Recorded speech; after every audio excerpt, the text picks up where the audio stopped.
22 October সাল 2008 India থেকে চন্দ্রযান-1 mission launch করা হয়।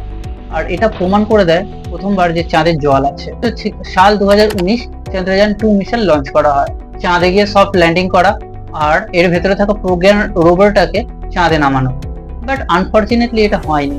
আর যদি বলা হয় চন্দ্রযান-3 কথা, তো তাহলে এটাকে ওই অবজেক্টিভটাকে ফুলফিল করার জন্য বানানো হয়, যেটাকে চন্দ্রযান-2 করতে পারেনি। চন্দ্রযান-3 যে রোবটটা আছে নাম হচ্ছে বিক্রম রোবট, অনেকটা সেম।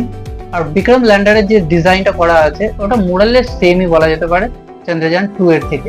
বাট কিছু মডিফিকেশন করা হয়, যেমন এর পাগুলোকে আরো বেশি করে স্ট্রং বানানো হয়, আরো বেশি করে সোলার সেলস লাগানো হয়, সেন্সরগুলোকে আরো বেশি করে ইমপ্রুভ করা হয়। টোটাল 7টা ইনস্ট্রুমেন্ট ইনস্টল করা হয় চন্দ্রযান। আর এই 7টা ইনস্ট্রুমেন্টকে আমরা 7টা পেলোডও বলতে পারি।